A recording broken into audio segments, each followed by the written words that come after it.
No one knew where the Mustang came from. No one called it. Yet there it stood, at the edge of the prairie and the falling sun, its eyes fixed on something clearer than words. A female veteran, newly returned from the harsh white sands of war, never expected that the first thing to guide her home would be a wild horse. But when it turned toward the canyon and paused, glancing back, she understood. Something was waiting below. A message. A secret. And when she followed, through stone, pine, and memory, what she found inside that long-abandoned border outpost would change her life forever. Before we begin, let us know where you're watching from, and if you enjoy stories like this, don't forget to subscribe. The moment Riley Morrigan stepped off the small plane at the modest airstrip outside of Montana, she felt an unsettling mixture of relief and apprehension. Her duffel bag, an old military issue, rested against her hip. Over a decade working as a combat medic in the Middle East had etched subtle lines into her face, and the weary determination in her eyes spoke volumes. Dust motes danced in the afternoon sun while she stood, momentarily unsure of her next move, until she spotted an aging pickup truck.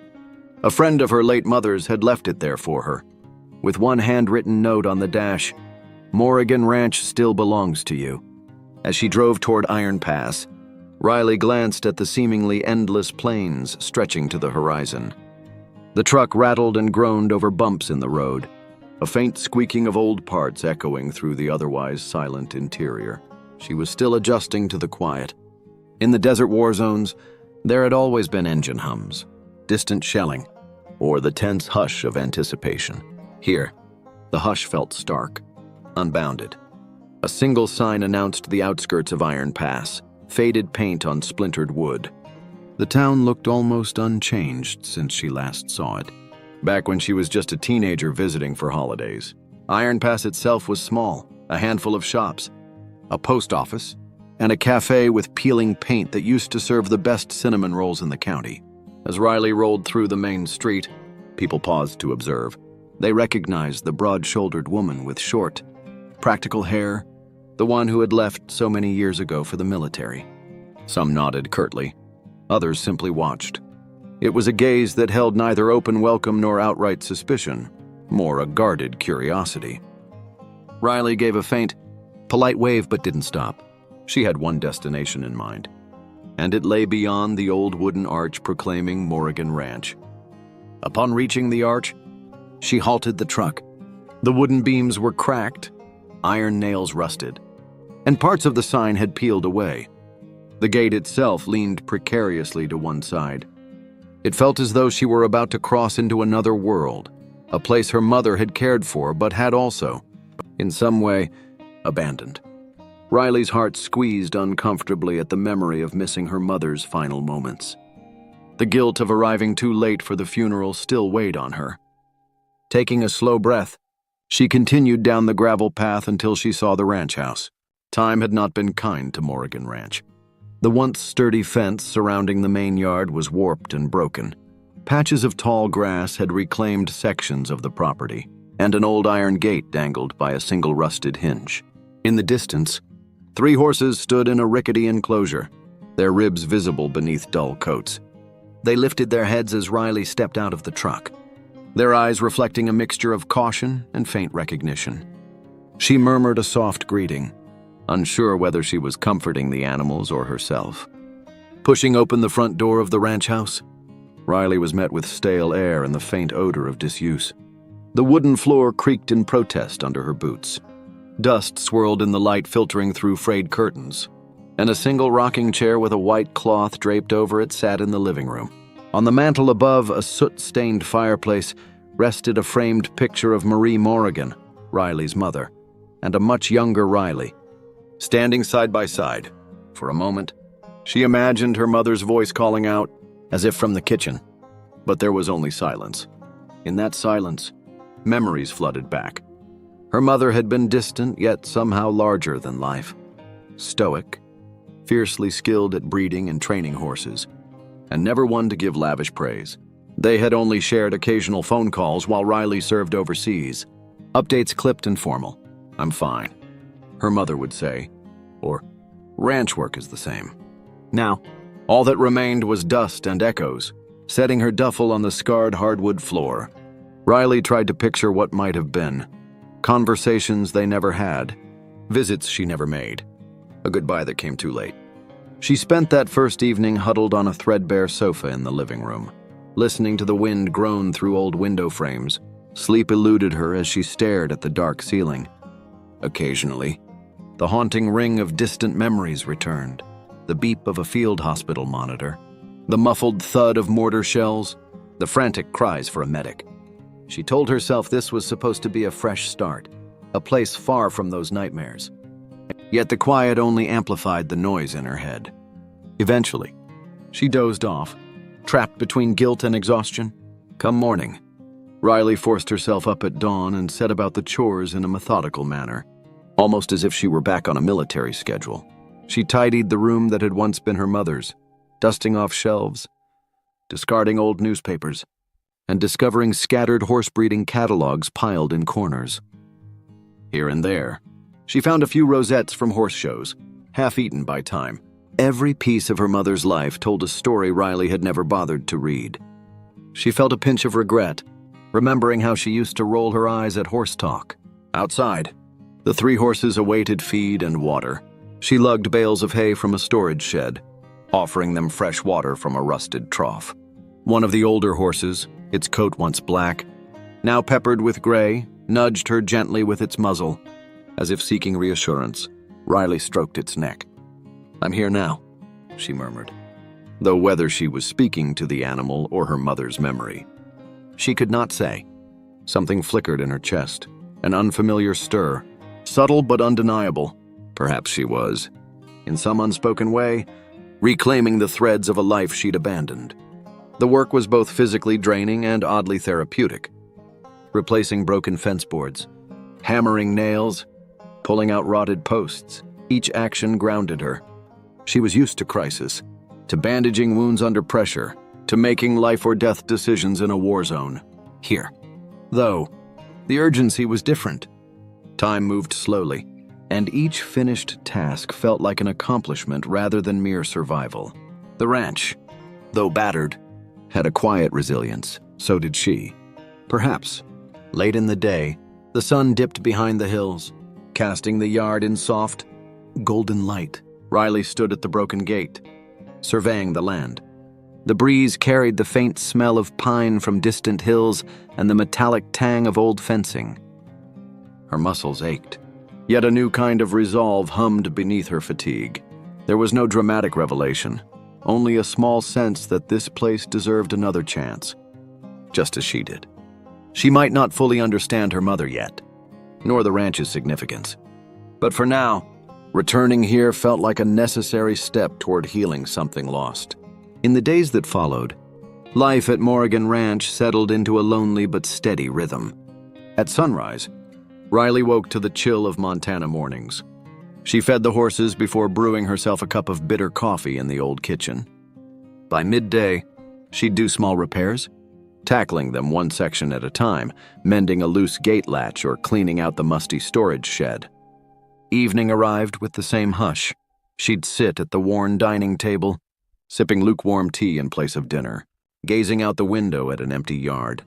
No phone calls, no visitors, and, oddly, she found she preferred it that way, at least for now. But when darkness fell, her mind betrayed her with the echoes of war. Sleep became an elusive companion. Night after night, she bolted upright in bed, heart pounding, the taste of desert sand and the acrid smell of burning metal clinging to her senses. She remembered the overhead lights of the field hospital, the frantic voices calling her name, "Corpsman!" and the pressure of bandages on wounded limbs. Once, she awoke gripping the edge of her blanket as if it were a soldier's arm, desperately trying to keep them from bleeding out. Trembling, she would scribble brief notes into a small journal. "There are no bombs here, but I still hear them." One afternoon, while attempting to patch a few holes in the barn roof, Riley stumbled upon a locked wooden chest in an older part of the structure. a makeshift loft that her mother had likely used for storage. The padlock was rusty and fell away under the pressure of a crowbar. Inside lay a treasure trove of documents, breeding records, neatly folded show ribbons, and official certificates from the state's Livestock Association. Tucked underneath was a photograph that made Riley's breath catch. In that photograph, a much younger Riley, maybe 7 years old, sat astride a diminutive bay-colored colt. At her side stood Marie Morrigan, one hand lightly on the reins, the other placed protectively on Riley's knee. What startled Riley most was her mother's expression, a gentle, open smile that she had rarely seen in real life. She couldn't recall the exact day the photo was taken. Perhaps it was at a local fair or a training session. Either way, the image painted a different portrait of Marie than the one Riley had carried for so long. Returning inside, Riley set the chest on the kitchen table and rummaged deeper. She found more photographs, some in black and white, others Polaroid snapshots. A few articles detailed her mother's success at showing horses at county events, praising Marie Morrigan's methodical breeding program. One newspaper clipping boasted, "Local rancher raises champion mare." Riley had never known how far her mother's reputation extended. That discovery left her with a pang of guilt she had never asked. She'd always been too caught up in her own world, first as a rebellious teenager, then as a soldier on the front lines. Night descended, and Riley placed one particular photo, Marie smiling beside that bay colt, on her bedside table. She couldn't shake the feeling that she'd only seen fragments of the woman who raised her. Why had her mother never shared these accomplishments? These proud moments? Maybe she tried, and I wasn't listening, Riley thought.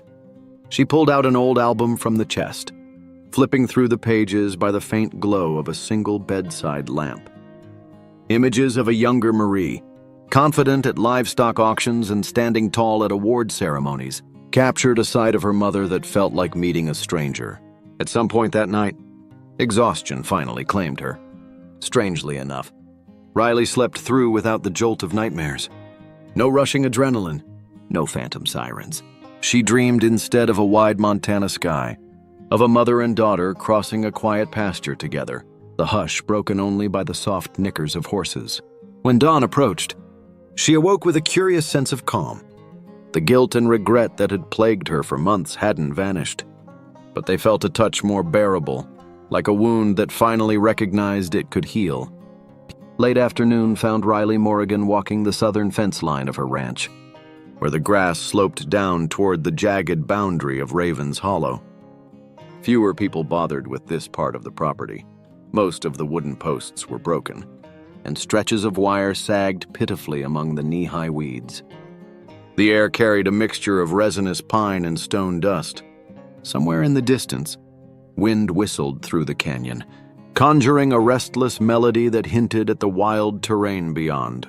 She paused by a post that lay flat on the ground, trying to gauge how much material she would need to fix it. That was when she noticed a flicker of motion amid the low shrubs near the edge of the slope. Squinting, Riley made out the outline of a horse, a Mustang, by the look of its sturdy build. Its coat was a swirling hue of ash gray and brown, as though the earth and sky had blended across its hide. Mud clung to its flanks, and its mane hung in tangled locks, yet something about its stance radiated alertness rather than fatigue. Cautiously, Riley edged closer. The horse stood motionless in the grass, regarding her with dark, unflinching eyes. She realized it was favoring its left hind leg, lifting it slightly off the ground. An injury, or perhaps just a lingering soreness? In the silent standoff, the wind brushed dried leaves across her boots. She expected the animal to bolt. Wild horses rarely tolerated humans this near. But it remained there, ears forward, nostrils flaring. For a moment, they merely stared at each other, a taut hush hanging between them. Riley had the uncanny sense that the horse wasn't just gazing at her, but into her, taking her measure in the same way she took in a wounded soldier. She lifted one hand slowly, palm out, a calming signal she'd used countless times around skittish creatures. The Mustang made no move to flee. Instead, Its barrel chest rose and fell with a single, deliberate breath. No fear, only a quiet, measured curiosity, Riley muttered under her breath. "You're no ordinary wild horse. Are you? You're more like a question." The words felt absurd, but she couldn't shake the notion that the animal had appeared for a reason. Suddenly, the horse swung its head and pivoted toward the slope, moving in a slow, deliberate gait, as if it expected her to follow. Riley's heart gave a mild jolt. Instinct flared. She sensed it wanted her to come along, and, inexplicably, she wanted to. There was an allure in the creature's calm authority, an invitation she found impossible to resist. "Haven," she whispered, not entirely sure where the name came from. Perhaps it was the sense of an unspoken refuge that emanated from the Mustang. Or maybe it was a whim, a fleeting notion that this horse represented some strange solace. "If you're showing me something, that I'll go." Before trailing it down the slope, Riley returned to where her saddle horse, Reba, stood tethered to a leaning fence post. She patted Reba's neck, looped the reins securely around a sturdy tree, and gathered a few essentials from her saddlebag: a flashlight, a small folding knife, a canteen of water. The last thing she needed was to stumble into the canyon unprepared. Yet at no point did she think to turn back. She couldn't explain why, but she trusted this Mustang, Haven, to guide her somewhere meaningful. With quiet resolve, Riley stepped toward the edge of Raven's Hollow. The setting sun stretched her shadow across the rocky ground. Haven moved ahead, each step measured, leading her along a narrow trail that hugged the crumbling edge of the ridge. The descending light tinted everything in a fading gold, and the wind gained a cooler bite. She followed, mind churning with questions. Where had this Mustang come from? Why was it here? Deep down, she felt that this encounter was not random at all. The path Haven chose wove between outcroppings of jagged stone, where twisted roots jutted from the canyon walls like arthritic fingers. Loose pebbles skittered under Riley's boots, and an errant gust of wind carried a sharp chill, as if warning her that Raven's Hollow was no easy place to wander. She couldn't help but glance behind now and then. Each time, Haven kept a consistent distance ahead, ensuring she never lost sight of its swishing tail. As she ventured deeper, the canyon walls grew taller, pressing in on both sides. The sky above was reduced to a long slash of dusk. Her pulse quickened, though not entirely from fear. There was a sense of entering a hidden realm, a place untouched by the usual rhythms of farmland and the hum of distant highways. It felt older, primal, as if the land itself bore memories of countless footsteps that had passed through. Evidence of previous travelers soon became apparent: a splintered wooden post leaning askew, the remnants of old footprints etched in dried mud, and even a discarded tin can rusted beyond recognition. Someone had been here before, maybe more than one someone, though it was impossible to guess how long ago. Riley touched the top of the worn post with a pang of curiosity. What had brought them here? And why had they left in such apparent haste? Haven pressed onward. At a fork in the path where a makeshift sign had once stood, only a rotten stump of wood remained. Without hesitation, the Mustang veered left, giving Riley no time to consider alternatives. She stifled a wry grin. "You certainly know where you're going," she murmured. "Who taught you this?" Her mind raced with possibilities. Had Haven once belonged to someone stationed out here? Or was it truly wild? A descendant of long-ago cavalry horses that roamed free across the West? The latter scenario seemed likely, but this horse's calm intelligence suggested it had, at some point, known human hands. Soon, the terrain turned harsher. The trail narrowed to a precarious ribbon cut into the stone, forcing Riley to brace herself against the rock face. Pebbles clattered into the canyon depths with each careful step. She nearly lost her footing on a loose patch of gravel, her stomach lurching as she slid a few inches. At that moment, Haven halted on a higher ledge, ears pricked. Its gaze locked onto Riley, neither panicked nor indifferent. It simply waited. A shiver rippled up her spine, part awe, part gratitude.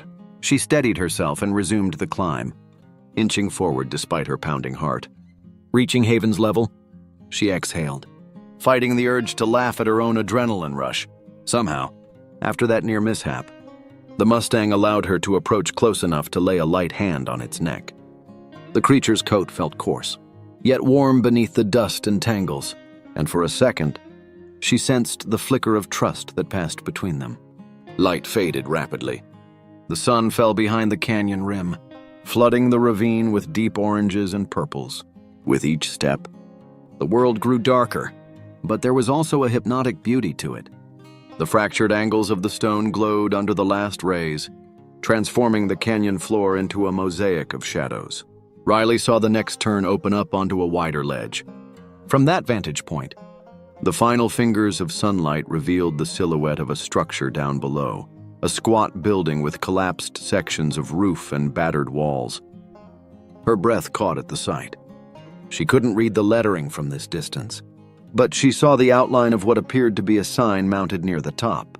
Haven stopped at the edge of this broad plateau, as if presenting her with the spectacle. The building looked abandoned, no lights or sounds emanating from within. Even so, something about it spoke of official use, the shape too uniform to be a simple shack.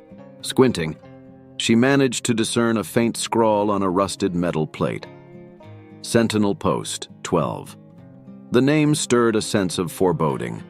A border outpost, perhaps, or an old military station. Riley's mind conjured a dozen reasons it might be here. Surveillance, patrol, or something else entirely.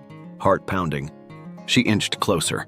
A rusty chain hung across what seemed to be the main door, though she could tell from the scuffs in the dirt that it had been disturbed recently. Haven stood still a few yards behind her, exhaling a quiet breath as though it had done its duty. Riley gazed back at the Mustang.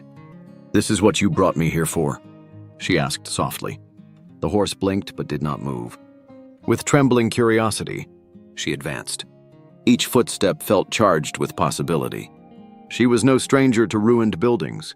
She had traversed bombed-out compounds overseas. But this decaying post in her own Montana backyard struck her in a different way. There was a story here, waiting for someone to uncover it. She placed a hand on the corroded padlock. Something about it looked recently tampered with, scrapes of metal that seemed new in contrast to the deeper layers of rust. Her pulse quickened again. Had someone else come here? Just days or weeks before? If so, where were they now? Turning back, she saw Haven standing a short distance away, ears half cocked in quiet watchfulness. It seemed unwilling or uninterested in following her inside. Perhaps, in the horse's mind, its role was simply to guide. Whatever might lie beyond the locked door, it would be her task to discover alone. Riley swallowed. "Guess you're done leading me," she murmured. The last band of sunlight shrank behind the distant ridge, and the canyon descended into twilight. A faint odor reached Riley's nostrils the moment she circled the building, searching for an alternate way in. It was an odd mix of damp mustiness, rusted metal, and something else organic, almost like decaying foliage, but sharper. At the back of the structure, she found a small side entrance made of corroded steel, its hinges half torn from the frame. Ducking her head and shining her flashlight inside, she saw piles of debris, toppled shelves, smashed wooden crates, peeling papers scattered across the ground. Then her flashlight beam fell upon a human figure. A man lay crumpled on the floor, motionless, heart jamming in her throat. Riley dropped to her knees beside him. The flashlight revealed a middle-aged man, unkempt stubble covering his jaw, wearing a torn button-down shirt. His arms bore scratches, and his skin was dull with dehydration. At once, her medic instincts surged forward. She pressed 2 fingers to the side of his neck. Weak pulse. At least he was alive. She noticed his cracked lips, sunken eyes, classic signs of severe dehydration. Carefully tilting his head back, she trickled a few drops of water from her canteen into his mouth. He sputtered, making a faint groan. His eyes fluttered beneath half-closed lids, but he didn't seem fully conscious yet. "Easy," Riley whispered. "I've got you." While supporting his head with a makeshift pad of her jacket, she checked for visible wounds. No major bleeding, though one forearm was badly bruised. Judging by his chafed wrists, he might have tried prying open something or dragging himself along the floor. She couldn't begin to imagine how long he'd been here, but if he was this dehydrated, it must have been days. A muffled exhalation escaped his lips, but the words were too garbled to discern. He needed proper medical attention. Rising unsteadily, Riley shone her flashlight around, searching for a better vantage point. The building's walls blocked any cell signal.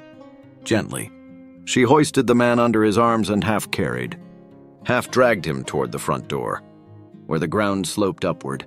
If she could get him higher, maybe she'd catch a phone signal. Out front, the chain-latched entrance offered a small patch of open sky above.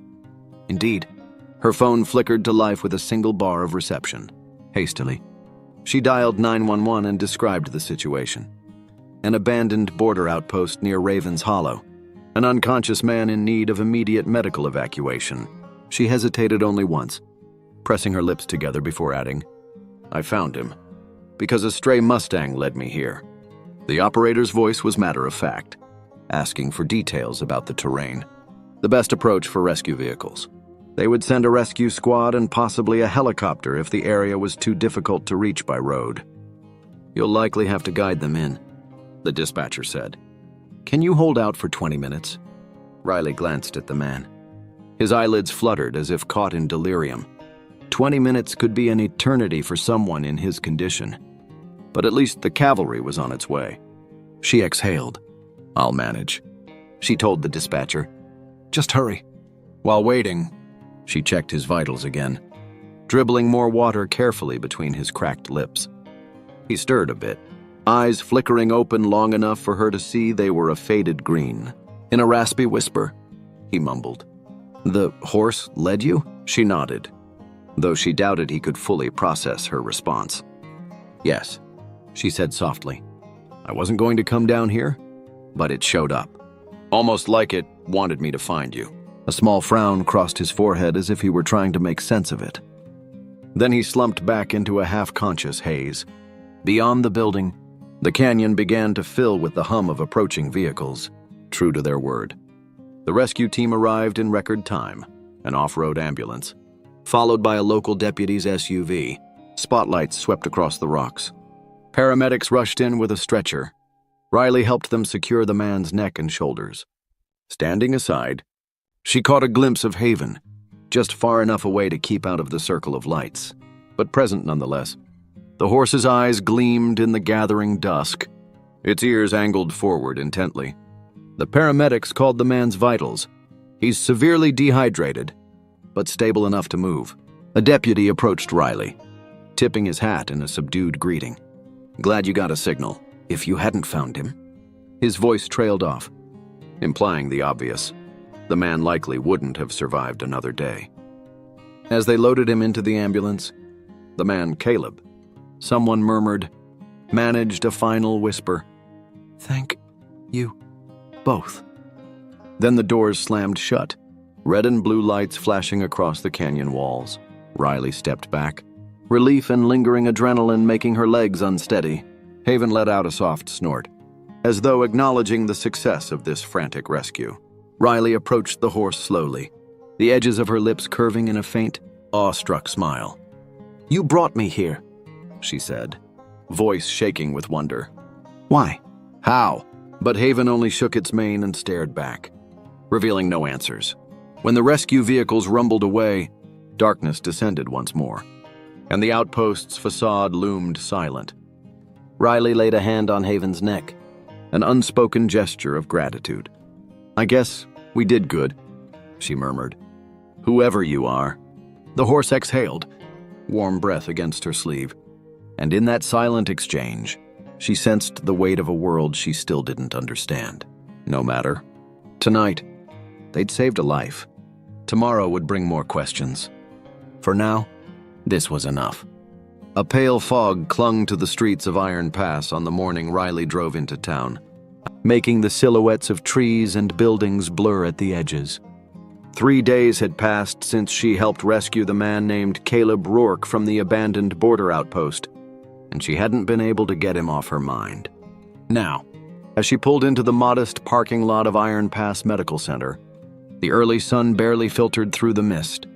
Inside, the small hospital was quiet, except for the occasional beep of monitors. Riley navigated a short hallway until she reached a room with its door propped open. Her gaze landed on Caleb lying in bed, his color much improved since the day she found him. An IV drip ran into his arm, and bandages swathed his left wrist and ankle. He looked up at her with a tired but genuine smile. "I never expected anyone to find me," he said in a raspy voice. A slight flush rose in his cheeks, as though he felt embarrassed admitting it. Riley stepped closer, pulling a chair beside the bed. "I didn't expect to follow a wild horse into a canyon," she replied, her tone dry. "We're even." A flicker of amusement crossed his face. Despite the exhaustion beneath his eyes, there was a warmth there, gratitude beyond words. She noticed fresh stubble trimmed around his jaw, and the faint lines that hinted at a life spent outdoors, whatever ordeal he'd endured. He was recovering well. The sight set her at ease, though it sparked an undercurrent of curiosity. Why had he gone to Sentinel Post 12 in the first place? Caleb cleared his throat, as if bracing himself for a conversation he'd rehearsed in his mind. "My name is Caleb Rourke. I used to serve in the Northwest Border Patrol. I left about 5 years ago, but I was born and raised around here. Well, near enough that Montana feels like home."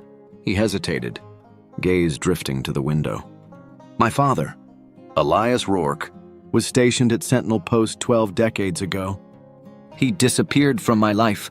"Really? No calls? No letters?" "Then he died a while back, and that was that." Riley nodded but didn't interrupt. She'd encountered many veterans who carried familial rifts, unspoken regrets. It was a familiar pattern. Caleb continued, voice hoarse. "Recently, I received an old trunk he left behind. It contained scattered notes, half-finished letters, and a map referencing the post. There were cryptic hints, something about a cover-up, or an incident that took place at that border station." His brow furrowed, as though recalling the frustration. "It's like he wanted me to piece together a puzzle but never gave me the final clue." His father's silence had weighed on him for years. Yet, as he spoke, Riley sensed a deeper motive. "So you came back to Montana to track down that story," she said quietly. "Not for glory or closure in a happy sense, but," he exhaled, letting the words hang, "I just want to know who my father truly was. If Sentinel Post had something to do with him distancing himself from the family, I need to understand that. If he did something wrong or saw something that haunted him, I want to shed light on it." A pang of empathy nudged at Riley's chest. She had lost her own mother without ever asking the questions that truly mattered. She understood the ache of wanting answers from the dead. For a moment, they shared the silence of two souls who had returned home, each chasing shadows of their past. Caleb's tone shifted, more matter of fact, as though he were reporting a case. "I set off for the post last weekend. I'd been rummaging through Dad's trunk and found references to an underground storage area that might hold old reports. My plan was to investigate, gather any files, maybe find a lead on what actually happened." He rubbed his bandaged wrist, expression wry. The place was already in bad shape, doors rusted, hinges on the verge of collapse. "I had water and some rations. Figured I'd spend a day or two. But on the first night, a windstorm whipped through the canyon. One of the doors slammed with enough force to break the hinge and jam the lock from the inside. My phone had no signal, and I couldn't pry the door open without risking the entire frame caving in." Riley's mind flashed to the battered state of the entrance she'd seen. It must have taken a fierce gust indeed. "You weren't panicked?" "Not at first," he admitted. "I'm ex-Border Patrol, so I've dealt with rough conditions. But after 2 days of trying every escape route, my supplies ran low. Dehydration set in. I started feeling lightheaded, losing track of time. By day 4, I was delirious. Before I blacked out, I swear I heard hooves and a woman's voice. Turned out it wasn't just a dream." Riley crossed her arms. "It really was a horse that led me there, a Mustang I've named Haven." A faint grin tugged at his lips. "Haven? Huh? I guess that's fitting. Had it not shown up, I'd be a corpse in that godforsaken outpost by now." She didn't deny it. The question still nagged her. Why that horse? Why her? But Caleb continued, voice dropping. Any idea why it might have come? I can't explain it, Riley said simply, recounting how she'd found Haven near the southern fence, how the Mustang had watched her with an uncanny intensity, then guided her all the way through Raven's Hollow to Sentinel Post. After I pulled you out of that place, Haven disappeared for a while. I can't be sure if it's truly wild or if it once belonged to someone stationed there. Caleb absorbed her words in thoughtful silence. After a moment, he muttered, maybe it used to roam that post. Maybe it belonged to someone who died out there. The notion struck a chord in both of them. A quiet, uneasy possibility. Imagining a horse carrying the memory of a place long forsaken. I don't know, Riley repeated, choosing not to dwell on the more unsettling theories. All I know is that it had a reason. Caleb pressed his lips together. His gaze dropped to the IV line. Well, I owe that horse my life, and I owe you. Once I'm back on my feet, I'm heading there again. I need to figure out what my father hid from me. Riley didn't say yes or no immediately, but somewhere in her chest, she recognized a spark of empathy and agreement. A few days later, while Caleb still convalesced, Riley found herself standing in the ranch yard at dawn, eyes fixed on the horizon. She had promised to wait for him to recover, but a restless urgency gnawed at her. If the outpost held secrets tied to Elias Rourke's past, she wanted to get a clearer picture before Caleb faced it again. There was a chance the truth might hurt him more than he anticipated. As though sensing her decision, Haven appeared by the damaged fence line that very morning, tail flicking. Riley couldn't help a faint smile. It was as if the Mustang had been waiting, ready to guide her for a second time. Slipping on a jacket and boots, she filled a saddlebag with supplies, extra water, a small first aid kit, rope, and a flashlight. She wouldn't be trapped like Caleb had been. Before leaving, she jotted a note for Caleb in case he tried to find her. I need to check something at Sentinel Post. Don't worry, I won't do anything crazy. Folding it neatly, she placed it on the kitchen table. Then, with a resolute breath, she set off for Raven's Hollow, Haven strolling a short distance behind. The trip down the canyon in full daylight felt surprisingly different. Sunlight poured across the stone walls, revealing layers of striated rock that glowed in hues of orange and ochre. The path was just as treacherous, but the bright clarity eased the tension. Where dusk had cloaked everything in an ominous hush, midday transformed the outpost below into a haunting ruin that beckoned with silent stories. Sentinel Post 12 emerged from behind a rocky protrusion, the battered sign faintly visible in the glare. Now, Riley noticed details that had escaped her before. A second-story window, broken but still framed by battered shutters, and a side shed with half its roof missing. She also picked up signs of past human presence, footprints half faded in the dirt, a rusted coffee can perched on a windowsill. The outpost had once been alive with routine, the daily logs, radio calls, shifts changing at odd hours. Now it sat like a tomb for lost time. She tried the front door. Though the chain and padlock remained, they were more pliable in broad daylight. Nudging it aside, she slipped in, stepping carefully over the warped threshold. Haven lingered outside, snorting quietly as though standing watch. The main floor, which she'd partly explored the last time, consisted of a reception area with an old radio on a desk, a cracked map pinned to the wall, and scattered papers across the floor. She guessed there had been a makeshift living space for overnight staff, perhaps to rest between shifts. Dust motes drifted through beams of sunlight from narrow gaps in the boarded windows. A narrow staircase led to a second level. The boards groaned under her weight, but they held. At the top, the corridor opened onto two small rooms, a storage area and an attic-like space beneath a sloping roof. She tested the handle of the attic door. It creaked, and a musty odor wafted out. Inside, the ceiling angled sharply, forcing her to stoop. The space was cluttered with battered filing boxes, sagging wooden shelves, and a haphazard stack of dusty tarps. In the far corner, half obscured by a heap of old blankets, she found a steel chest. The lock was so rusted that it cracked off with a single pull. Crouching, She lifted the lid.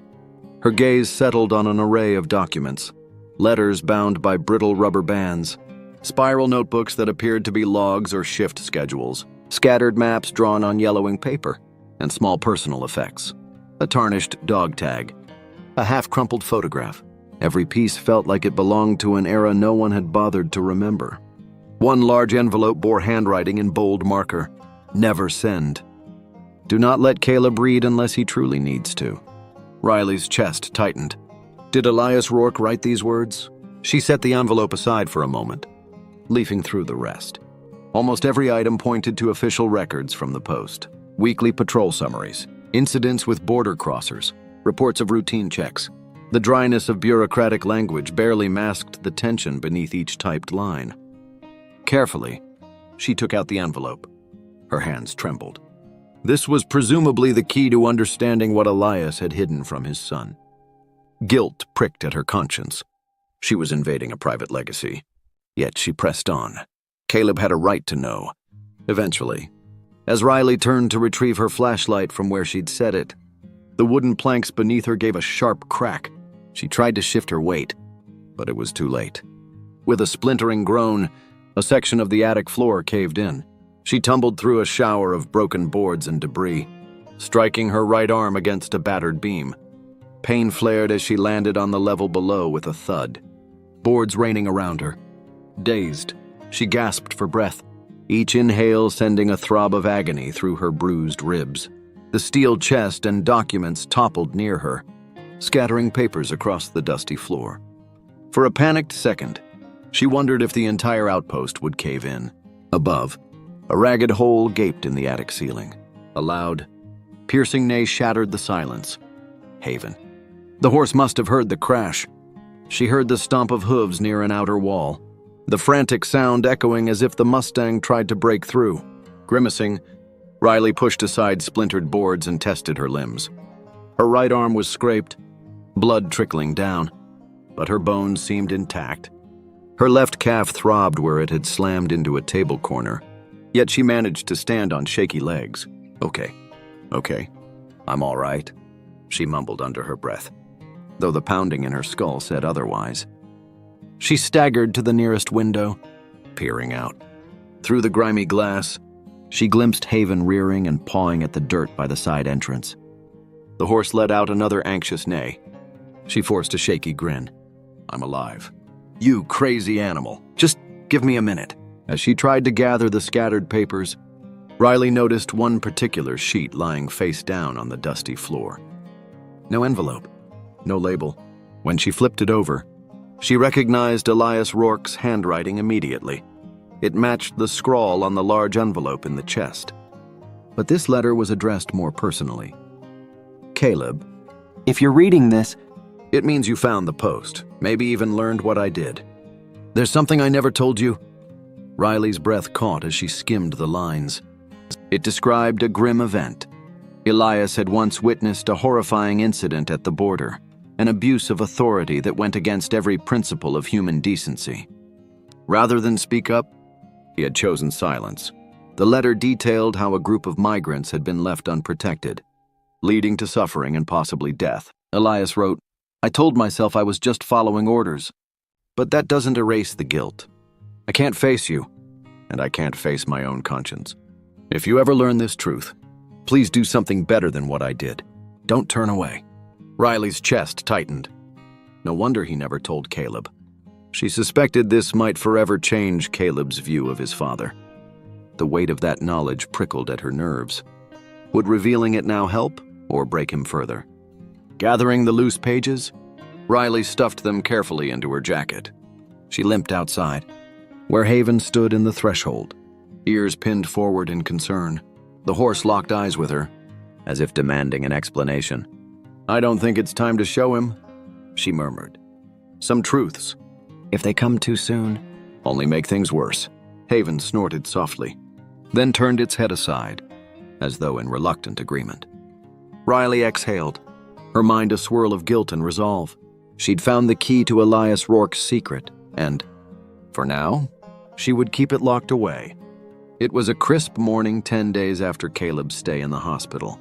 when he finally found himself standing by the weathered wooden gate of Morrigan Ranch.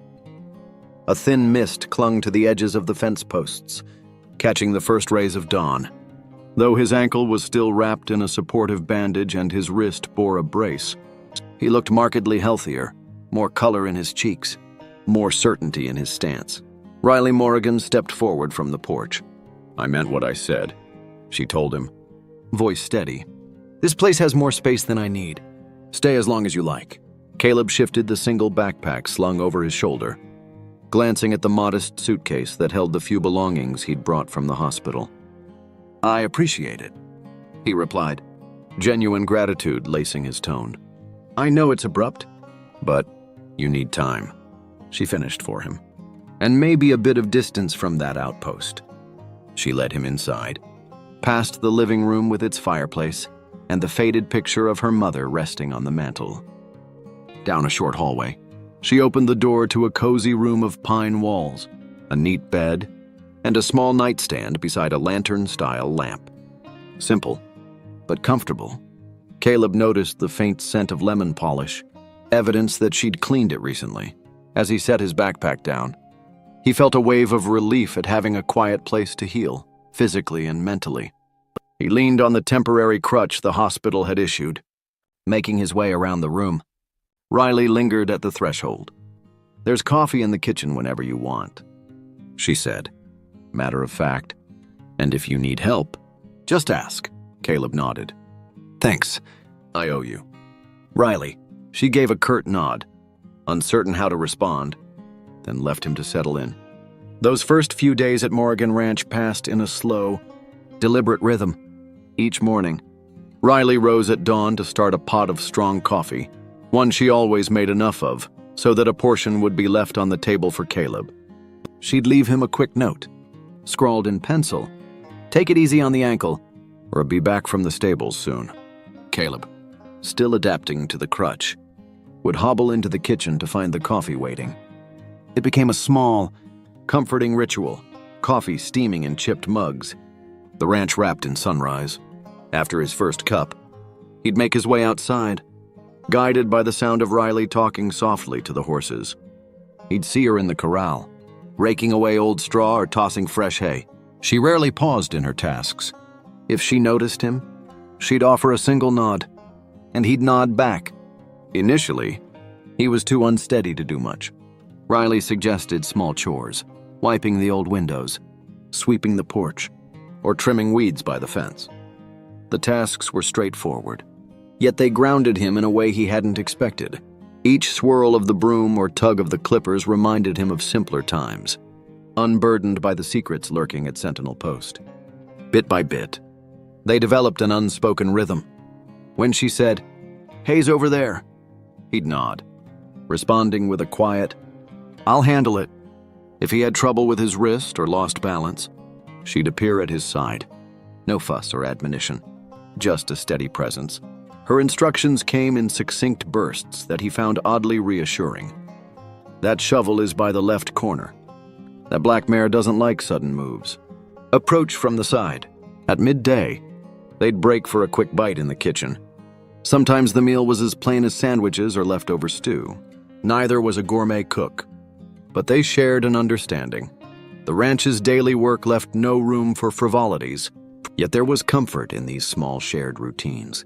Through each gesture, like Caleb fastening a loose hinge before a gust of wind could tear the door off, or Riley leaving a folded towel on the porch rail, they built a fragile but growing trust. It was not a boisterous companionship. They spoke only what needed saying, letting their actions fill the silences with mutual respect. One rainy afternoon tested the synergy they were slowly nurturing. A steady downpour drummed on the roof, leaking through a rotted patch near the stables. Standing under the eaves, Caleb gazed up at the missing shingles. "We should seal that before it gets worse," he suggested, looking to Riley for confirmation. She only nodded. Together, they dragged a ladder across the muddy yard. Riley took the higher vantage, climbing to the roof with a bundle of shingles and a worn hammer, while Caleb remained below, bracing the ladder and handing supplies up as needed. About halfway through the repair, the ladder wobbled.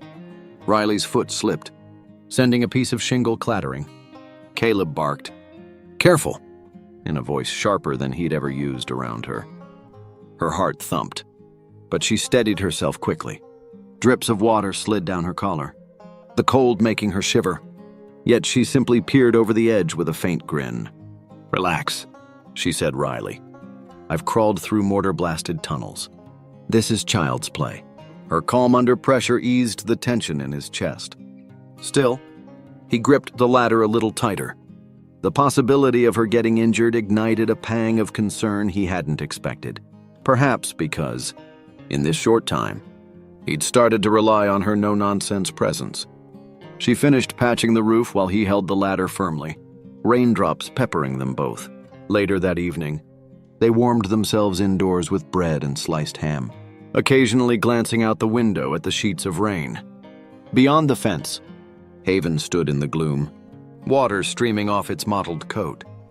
"I've never believed in fate," Riley remarked softly, eyes on the horse. "But that animal, it changed the pace of my life." Caleb turned to look, a thoughtful expression crossing his face. He suspected there was more she wanted to say about it. Perhaps about her nights grappling with half-buried memories, or how she was learning to let someone else be part of her routine. But silence prevailed, and they finished their meal while Haven kept silent vigil in the rainy twilight. It was a different kind of evening when their quiet acceptance finally cracked to reveal a deeper understanding. Darkness had settled across the ranch, the lantern on the porch casting a narrow cone of light onto the wooden steps. Caleb sat outside, a battered notebook in his lap, one that belonged to his father, containing fleeting mentions of patrol shifts and cryptic notes about regrets. He stared at the scribbled words under the dim glow, lost in thought.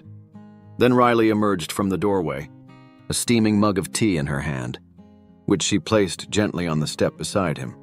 She noticed the tension in his posture, the tight line of his jaw, and asked nothing at first. Eventually, Caleb slid the notebook shut. "There was a time," he began quietly, "when I left a soldier behind. I was convinced he couldn't be saved.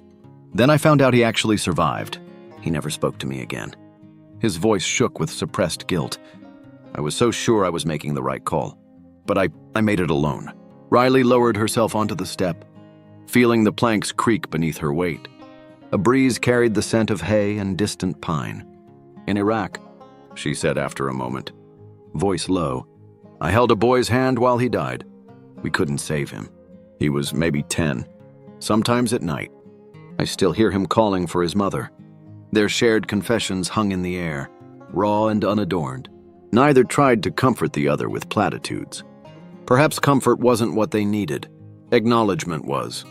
Eventually, Caleb rose, as though needing to pace away from the heaviness of the memory. He paused at the porch edge, eyes flicking back to her. "Thank you," he murmured, "for listening." She nodded, fully aware that no grand words of solace existed for burdens like these.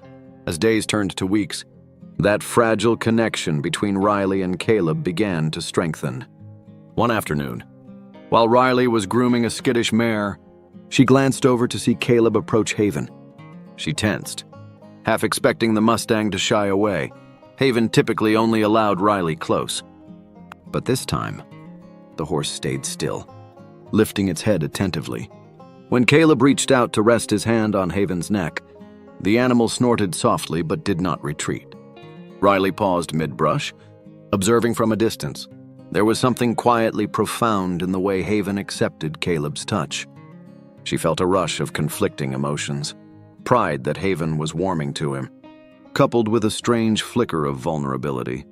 That evening, after stabling the horses, she wrote a single line in her late mother's old journal. "There are people we don't choose, but fate places them in our lives regardless." Increasingly, small pockets of warmth brightened the ranch's once lonely atmosphere.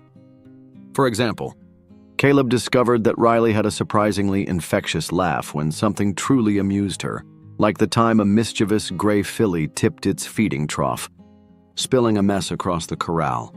Her laugh was rare, yet when it appeared, it lit her features in a way that made him catch his breath. Likewise, Riley noticed how carefully Caleb watched over the property, as though determined to shield it from any further harm.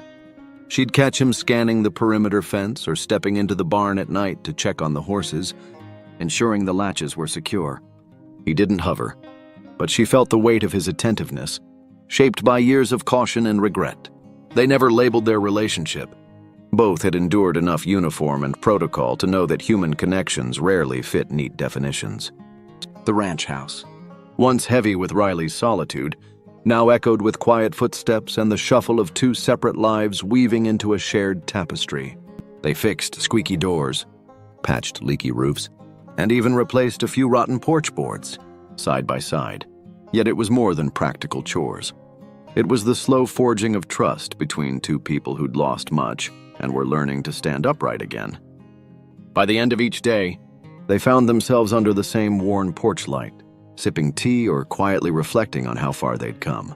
The hush of the Montana night enveloped them, and in that hush, they recognized an unspoken bond. Neither had actively sought companionship, but in the stillness of Morrigan Ranch, they realized they were no longer alone. One crisp morning, after chores were done, Caleb unrolled a large sheet of paper across the ranch kitchen table. Riley, wiping her hands on a towel, raised an eyebrow. What's that? He tapped the rough sketch. I pulled together some old notes and a floor plan of Sentinel Post 12. I've been thinking, we should fix it up. Not as a home, but as a place that acknowledges what happened there. Riley's brows furrowed in mild skepticism. You mean, patch the holes and replace the roof so it's not just an abandoned ruin? Exactly, Caleb said. I don't want to glorify it. This isn't about painting my father as a hero. It's about letting the place speak its truth. People can come and see it for what it was and is. She stood there quietly for a beat. He expected pushback, but she surprised him. I'll help, she said at last, her voice soft but resolute. But if we're doing this, we do it well. No half measures. A flicker of relief shone in his eyes. Agreed. We'll need supplies, wood, roofing materials, nails, a generator for power. It's a tall order, but Riley cut in. We start by clearing the debris. Then we shore up any structural issues.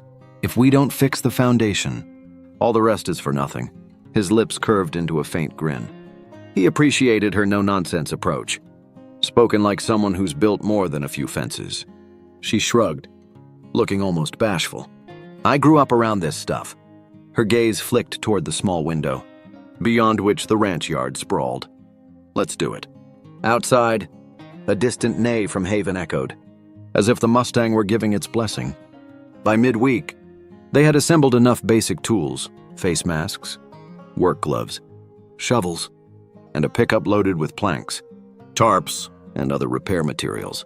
The journey down Raven's Hollow felt less ominous this time, though the winding track still tested their truck's suspension. Haven followed at a leisurely pace on the dusty trail, neither leading nor lagging, just present. When they reached Sentinel Post 12, the old structure stood bathed in morning light. Caleb gazed at it, recalling the day he nearly died here. The locked door, the collapsed ceiling, the stifling air that pressed in on him during his final hours of consciousness. Now, he had returned not to rummage for secrets, but to resurrect the building in a transparent, honest way. First step, remove debris, Riley announced, pulling on her gloves. Her tone reminded him of the times she'd meticulously outlined a medical procedure or a stable chore. She always broke tasks down into clear, executable steps. He found comfort in it. They worked systematically. Caleb tackled the ground floor, hauling out rotted beams and fallen boards, many still wet from the elements seeping in. He uncovered old framed maps hidden beneath the rubble, the glass cracked but the parchment intact. An ancient radio lay half buried in the corner, its antenna bent. He carefully set these items aside. Some might become displays or references for the memorial. Meanwhile, Riley focused on the battered door frames and windows, prying off useless shards. Every strike of her hammer reverberated in the dusty hall, a stark counterpoint to the hush that had once swallowed the building. With each swing, she felt a twinge of symbolic release, like exorcising the silence that clung to these walls. Haven, free of any tether, wandered in and out of the open door, stepping gingerly around shards of wood. Sometimes it hovered near Caleb, ears flicking at each new discovery. At other times, it ambled beside Riley, as if checking her progress. When they paused for water breaks, the horse would stand between them, muzzle dipping curiously at the pile of discarded boards. By the day's end, the post's main room was no longer cluttered with debris. The two surveyed their work, sweat-streaked and achingly aware of how much remained. Even so, a sense of purpose buoyed them, bridging the gap between a tragic past and a hopeful future. News traveled fast in a small town like Iron Pass. Within a week of Caleb and Riley beginning renovations at Sentinel Post, whispers circulated around Clara's Cafe, the local hardware store, and even the school playground. Some ex-military folks are cleaning up that old border outpost, people would say. He nearly died in there, but now he's fixing it up. That was typically followed by a mention of a mysterious horse that seemed to watch over them. One afternoon, as they unloaded fresh lumber from the back of the pickup, an SUV rumbled up the dusty path. Out stepped Helen Briggs, the cheerful cafe owner, holding 2 thermoses and a neatly wrapped pack of pastries. "Heard you two have been at it all day," brought a little pick-me-up. Her eyes glinted with curiosity as she scanned the battered building.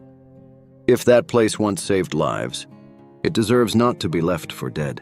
"Right," Caleb thanked her, taking the thermoses while Riley peeled back the pastry pack to reveal sweet buns drizzled with icing. The smell alone felt like a salve for their tired spirits. Helen nodded approvingly, then offered a short wave and returned to her SUV, content that she'd contributed in some small way. The local elementary school pitched in as well. An impromptu art project emerged where kids drew pictures of horses and the outpost. Teachers pinned these colorful depictions to a board labeled Iron Pass Heritage, and word reached the 2 crafters at Sentinel Post soon enough.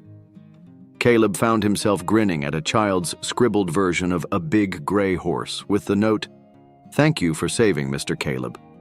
As the days rolled on, more people arrived, sometimes just dropping off supplies in the early morning. Pieces of plywood, boxes of nails, spare tarps, most left quietly, perhaps shy or unsure how to express support. Riley was struck by their silent generosity. They all recognized that these efforts might unravel a complicated history, but they also saw the value in preserving it. Leaning on a newly erected post, Caleb murmured, "I thought this place was forgotten." Riley slipped a coil of rope off her shoulder, a thoughtful half-smile on her lips. "Maybe sometimes you just have to knock again for people to open the door." He chuckled. "Guess so. Hard to stay hidden in a town like Iron Pass." The slow but steady arrival of help reflected an emerging collective belief. Out of ruin could come renewal, and no story, no matter how grim, deserved to vanish unacknowledged. After several weeks of relentless work, they reached a milestone that felt both symbolic and deeply personal, rehanging the worn-out sign bearing the words, Sentinel Post 12. Caleb had carefully sanded off the worst of the splinters, while Riley repainted the lettering, deliberately preserving the original style and cracks. The result was a curious blend of old and new. The name clearly legible again, but still showing the scars of time. On a clear midday, they lifted the sign back into place above the front entrance. The wooden facade had been reinforced with fresh beams, so it supported the sign without creaking. For a moment, Caleb gazed at it, swallowing a lump in his throat. This place had nearly claimed his life and had hidden pieces of his father's truths. Now, it proclaimed itself anew, no longer a decaying secret but a testament to honesty. Riley gave him a nudge. "We should hoist a flag." "2," she said, her voice quiet but confident. "Not a military one. Something that stands for what this has become." They settled on a white cloth, improvised from a spare canvas sheet, onto which they painted a stylized hoofprint and 2 clasped hands. With a sturdy makeshift flagpole positioned near the entrance, the cloth fluttered in the light breeze. On it, the hoofprint represented Haven's role as a guide, while the entwined hands symbolized human connection, bridging the gap between memory and healing. As though sensing the significance, Haven trotted closer, raising its head toward the new flag. Caleb couldn't help a small smile. Look at that. Approval from the guardian horse. Riley smirked softly. Figures. He's been the one watching over us from the start. Together, they stepped back to admire their progress. Sentinel Post 12, once battered by years of neglect, now boasted a rebuilt roof, reinforced walls, and open windows with newly fitted but modest panes.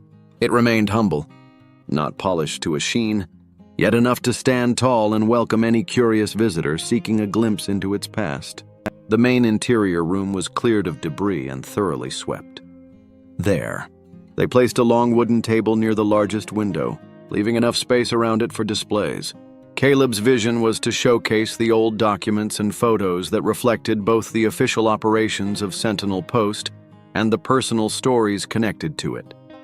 He had photocopied some of the original letters and logs, keeping certain more sensitive ones private for now, to give visitors a window into what life had been like here years ago.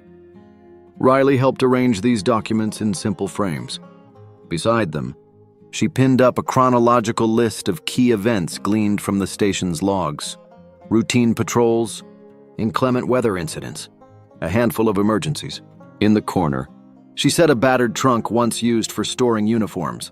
Anyone who lifted the lid would find a handful of artifacts: a tin cup, a broken compass, a tattered patch from a disbanded platoon. Each item had once been mundane, but placed in this new context, they formed a quiet mosaic of history. Along one wall, Caleb used chalk to sketch a map of the surrounding canyon and its approach routes. He marked specific places where noteworthy incidents had occurred: a collapsed bridge, a rendezvous point used by patrols. This large map allowed visitors to orient themselves in the story of the station, seeing how the geography shaped both routine checks and tragic oversights. Finally, near the entrance, they set a modest wooden box with a sign that read, "If you or someone you know served here, feel free to leave a note or memory. Every story matters." At first, the box remained empty, but as word spread, people began to slip folded papers through the slot, some with names or short anecdotes, others with longer recollections from parents or grandparents. One note simply read, "My dad told me about seeing a horse stuck in barbed wire near this post when he was a teenager. He cut it free. I wonder if that was Haven's ancestor." Watching the box fill up day by day, Riley felt a subtle warmth in her chest. By turning the outpost into a living memorial, they were honoring not just the official records, but the human and sometimes equine stories that had woven themselves into this land. A mild storm rolled through one afternoon, the wind rattling the newly fitted windows.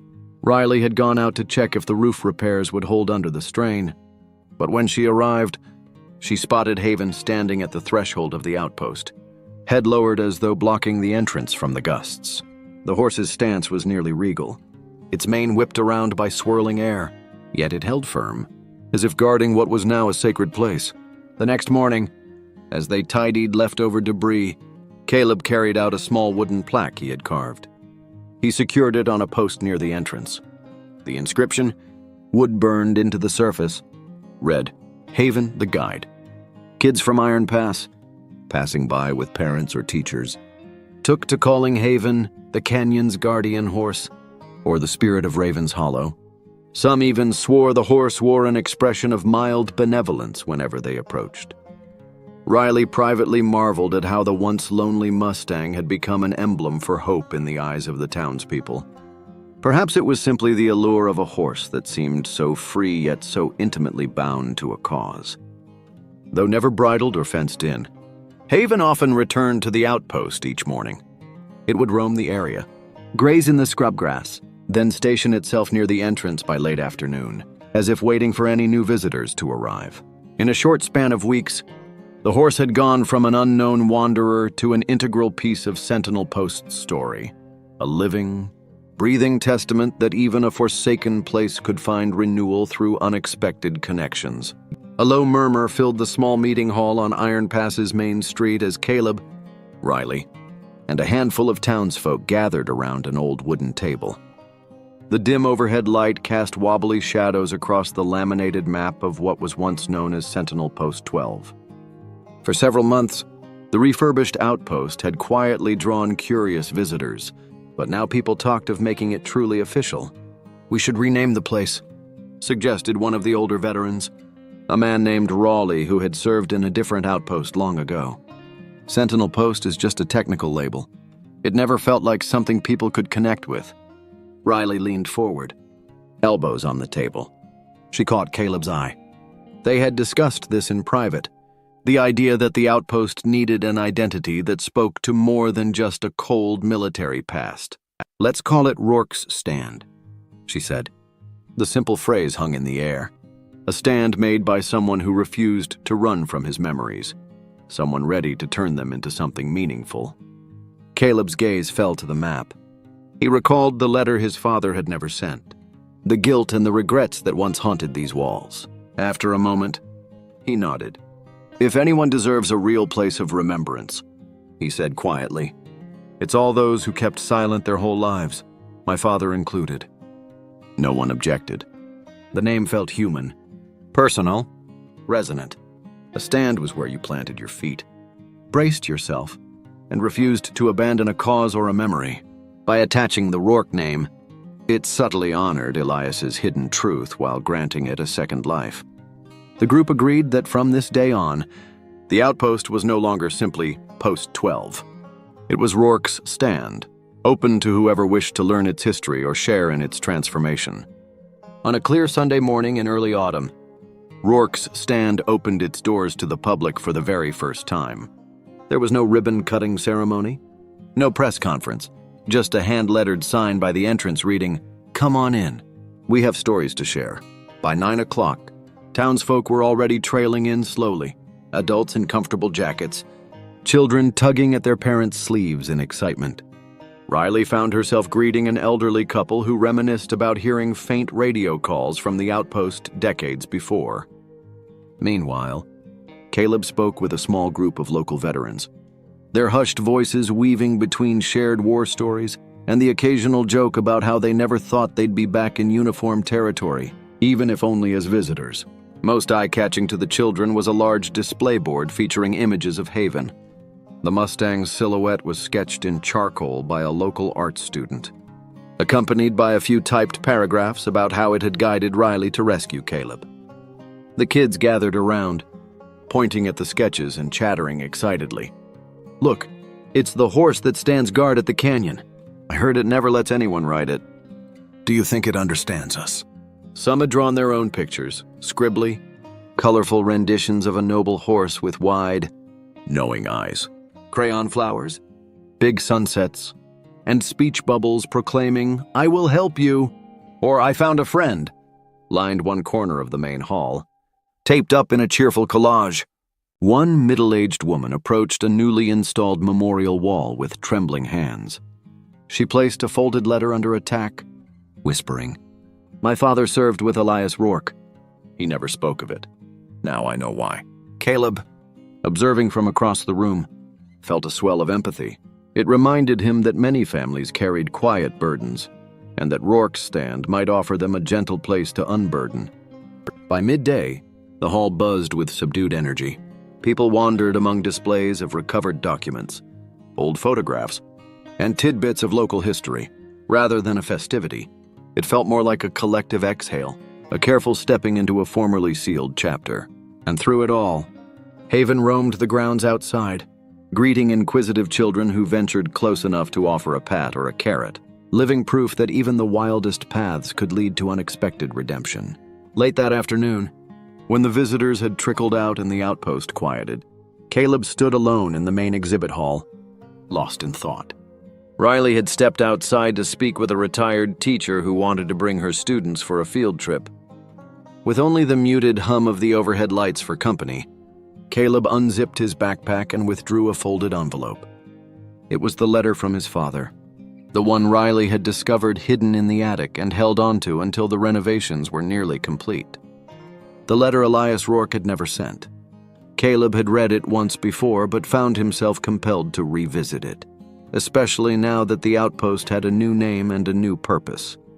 He climbed the narrow stairs to the outpost's upper level, slipping into a small, half-furnished room with a single wooden desk and a worn chair. Sunlight filtered through cracks in the shutters, illuminating dancing dust motes. Caleb eased into the chair, leaning forward as he gently flattened the letter on the aged desktop.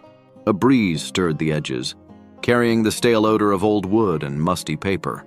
In careful script, Elias had written, "Caleb, if you're reading this, then I'm likely gone. I once hoped to tell you all of this in person, but I was a coward every time the chance arose. There was a day at this outpost when I stood silent, allowing a group of migrants to be left behind across the canyon. A young soldier on watch wanted to go back for them, but I ordered him not to, citing regulations. The next morning, 3 of those people died from the cold. I always thought I'd tell you, but I never found the courage. If you've discovered this letter, please know I never intended for you to bear my shame. But if you do remember my mistake, try to make use of that memory. Let it become something better than what I allowed it to be." Caleb's eyes misted over as he traced the ink with his fingertip. The letter was both confession and plea, laced with regret too heavy to be spoken aloud in life. He breathed out shakily, recalling how he himself had once made a choice to abandon a soldier he believed was beyond saving, a decision that haunted him still. Perhaps father and son were more alike than he cared to admit. He folded the letter carefully, pressing it shut. Tears did not break from him in sobs. They merely pooled in the corners of his eyes. He placed a hand on the old wooden surface. This was the very desk his father had used. Quietly, he whispered, "I've done it already. Dad, I'm doing it now. I won't let your silence define us." The hall below remained silent, the exhibits bearing witness to this intimate moment. For the first time in years, Caleb felt that the distance between him and his father had shrunk. In the unspoken act of naming Rourke's stand, he was finally granting Elias a place where honesty and redemption could coexist. A sudden disturbance broke his reverie, the sound of hooves on the wooden threshold. Looking up, Caleb saw the unmistakable shape of Haven standing in the dim corridor. The late afternoon sunlight from outside cast a long, angled shadow across the floor, as though the horse carried a gentle glow into the old station. Rising from the desk, Caleb moved toward the hallway. Haven stepped forward, ears alert, as if it sensed the gravity of Caleb's mood. Slowly, Caleb placed a hand on its neck, feeling the steady warmth of muscle beneath the coarse coat. "My father never showed me the way," he murmured, voice thick with emotion. "But you did." In response, Haven gave a soft exhalation, lowering its head slightly, almost like a nod. It was a small moment, unremarkable to anyone outside. But for Caleb, it brimmed with meaning. Here was a living symbol of second chances, of the improbable bridging of human regret and an animal's inexplicable guidance. From the far end of the corridor, Riley paused. Having quietly climbed the stairs, she saw the silhouette of Caleb and Haven, recognized the tenderness in the posture, and chose not to interrupt. Some corners of pain and memory had to be revisited in solitude, and she respected that boundary. If a door was closing on the old guilt, then a door to genuine peace was opening just as quietly. Over the following month, the transformation of Rourke's stand rippled through Iron Pass and beyond. The local newspaper ran a short feature titled, "An Old Outpost, New Memories, and the Horse That Led the Way." A photograph showed Caleb, Riley, and Haven standing at the main entrance, the rehung sign clearly declaring Rourke's stand. The coverage drew a modest but steady trickle of out-of-towners, former Border Patrol officers curious about their old workplace, local historians wanting to document the building's newly unveiled artifacts, and educators hoping to show students a living slice of Montana's complicated past. Clara, the cafe owner, capitalized on the interest by baking horseshoe-shaped pastries and handing them out free to any visitor who mentioned the outpost. The treat became a small icon of community pride. Each new arrival learned about the station's quiet resurrection, about the orchard of stories that blossomed after decades of silence. Despite the growing traffic, neither Caleb nor Riley took on the role of official guides. They remained present, often seen on the grounds or inside the station, answering questions with a calm honesty, but they let visitors discover the exhibits at their own pace. With the visitors came new stories. A woman who recognized her grandfather in an old photograph, a veteran who described nights spent patrolling along the canyon's edge, a young teacher who wanted her students to learn how empathy and accountability could reshape history. And through it all, Haven roamed the property, unworried by strangers. Its quiet acceptance of new faces only reinforced the Outpost's emerging identity. Not a shrine to glory, but a place for reflection, proof that acknowledging the past could yield a gentler present. What struck the onlookers most was how Rourke's stand refrained from promoting tales of valor or triumph. No bronze plaques recounted battles. No grand speeches heralded the station's achievements. Instead, the corridors were lined with personal accounts, letters, logs, confessions, and confusions. The central narrative was about redemption, the echoes of unspoken truths, and the slow weaving of healing across time. In one of her late-night journal entries, Riley penned a succinct thought. This place was a scar. Now, it's become a seam. Seam was apt. It implied that the wound remained. Yet it was stitched together, not hidden away. Haven, by now a fixture of the Outpost, embodied that seam. Where once it prowled the canyon alone, it now meandered among visitors, a living reminder that even the wildest wanderers could find a corner of belonging without surrendering their freedom. Caleb and Riley never once referred to themselves as saviors or restorers. If asked, they'd simply shake their heads and say they'd had help. From the horse, from the townspeople, from the logs and letters left by those who came before.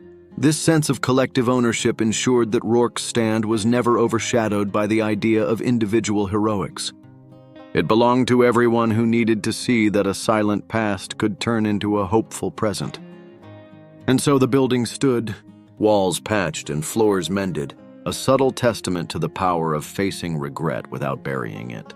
For those who paused to visit, Rourke's stand served as a reminder that if memories were carefully acknowledged, they might lead to a gentler tomorrow, rather than an endless echo of remorse. By the time winter brushed the edges of Montana with its first frosts, Caleb had long since stopped discussing any departure date from Morrigan Ranch. Riley never asked him about moving on, and he never brought it up. Day by day, the ranch became as much his home as hers. Each dawn, they both rose to the hush of pre-dawn light, meeting in the kitchen for coffee and a quick rundown of the day's tasks. Sometimes the conversation was minimal, a handful of words exchanged between sips of caffeine. Yet that brevity felt natural, comforting, no more forced politeness or guardedness. They divided the chores effortlessly. While one of them checked the water troughs and tossed out hay, the other might rearrange feed sacks or patch bits of fence that stubbornly refused to stand straight in the cold. Caleb picked up basic veterinary skills, learning how to wrap a horse's leg if it showed signs of strain or cut itself on a stray nail. Riley showed him the proper way to clean and store a saddle, letting him step in to do it more and more often. Evenings carried a similar gentleness. They would share a modest dinner, maybe baked potatoes and a roast of leftover beef. Afterward, they sat on the porch, each with their own thoughts but tethered by the quiet camaraderie that had taken root. Sometimes, the only sound between them was the shifting of the old porch boards or the soft rustle of the orchard's last leaves. No one stated out loud what their relationship might be. Friends, confidants, something more. It simply was. The ranch's open land stretched around them, a broad stage where a hush of acceptance hung in the air. In that hush, they discovered something akin to contentment. Whenever they looked out across the rolling fields, they sensed the unspoken truth. They were both exactly where they needed to be. Despite the calm routine, Riley still woke some nights to the phantom thunder of mortar shells, her pulse hammering as if she were back in a desert war zone. Although she seldom admitted it out loud, her sweat-dampened sheets told the story. She might spend an hour sitting on the living room couch afterward, breathing slowly until her heart settled. Caleb, aware of her restlessness, occasionally left a glass of water on the coffee table without comment. He never intruded with well-meant pity. He simply made sure she didn't have to face the trembling alone. Likewise, Caleb had his own midnight battles. Sometimes, he'd wander outside, gaze up at the hard sparkle of the Montana stars, and recall the moment he'd chosen not to save the soldier he believed was doomed.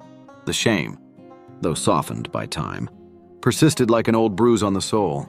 Riley would glimpse him through the window, hands shoved deep in his pockets, shoulders tight. She let him be. There are some burdens words cannot fully unravel. One crisp night, after brushing a horse in the barn, Caleb caught Riley stargazing near the paddock fence.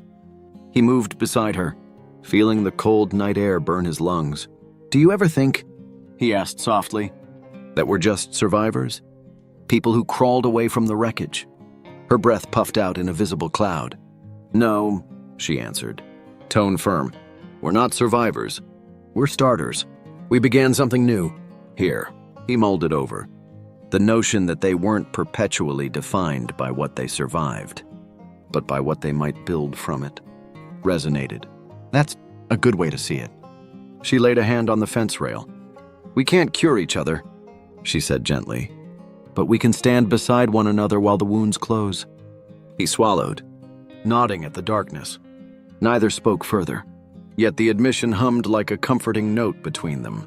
Yes, they were wounded, but they were also forging a path beyond the damage, refusing to let old traumas overshadow whatever lay ahead. Meanwhile, Haven never truly left. It roamed the wide fields and rocky outcrops around Morrigan Ranch, unconstrained by fences or halters. Some days, they saw little of the Mustang, perhaps only a distant shape trotting near a cluster of pine. Other days, it reappeared at dawn, calmly inspecting the yard as though verifying that all was well. When asked about the horse, Riley simply smiled. "We're its home base," she once said. "Not a cage. It chooses to be with us, or not, on its own terms." Caleb agreed, often marveling at how rarely animals enjoyed such freedom. In a way, Haven personified what both of them sought, a place to belong, free of demands or constraints. Occasionally, children from the area would ride their bikes up to the ranch, calling out excitedly for the famous canyon horse. If Haven was near, it would sniff the carrots or handfuls of hay they brought. If not, they'd leave the treats by the fence, hopeful it would find them later. Indeed, the next morning, the gifts would invariably be gone. Among themselves, Caleb and Riley sometimes joked that Haven offered unconditional affection, yet never relinquished its wild spirit. "Maybe that's how it loves," Caleb mused one evening. No ropes or stables, no illusions about ownership. Riley patted the horse's neck, murmuring agreement. She had learned to admire that independence. In their quiet understanding, she found a reflection of her own journey. She didn't want to be someone else's project, or a soldier defined by her past. She wanted to exist in mutual respect, free to come and go, yet anchored by genuine connection. On every horizon, Haven remained a living reminder that such a balance was not only possible, but already unfolding.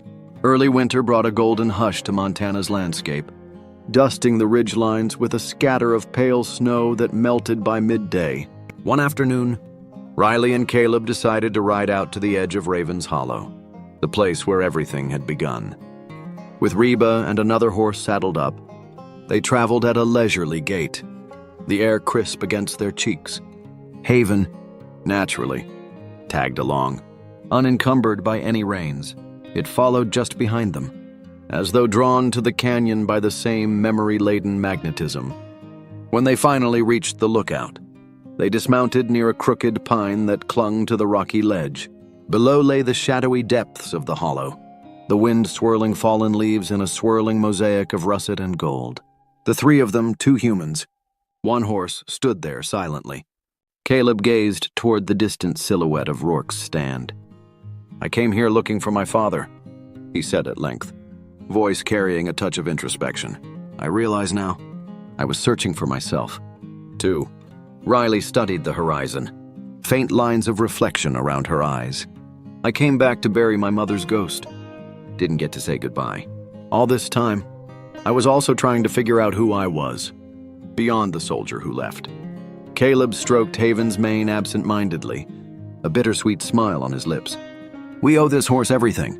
Riley's gaze turned to Haven, who stood calmly between them, ears flicking. Her eyes shone with unshed tears. "It didn't just guide us," she murmured. "It gave us a reason to keep going. That's no small thing."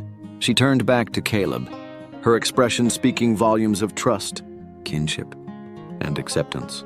For a moment, neither of them needed to speak. Words they had learned could sometimes fall short of the truths they felt in their bones. Under the vast Montana sky, where the wind perpetually whispered secrets through the pine and the land carried imprints of countless old steps, three beings coexisted with a gentle harmony. Caleb Rourke and Riley Morrigan had found a cadence that required no formal labels, a sanctuary of unspoken understanding. And Haven, the wild Mustang that once stepped out of nowhere, roamed their shared realm with quiet devotion, free and yet intimately bound to them. There were no grand declarations or final confessions, only a steadfast presence and the gratitude that enveloped them all. One evening, as the sun fell westward in a blaze of pink and gold, Haven let out a soft neigh, pivoted, and ambled across the pasture. Caleb and Riley watched, their shoulders nearly touching, then turned back toward the ranch house. Their strides were slow but firm, each step carrying the weight of old traumas and the promise of healing.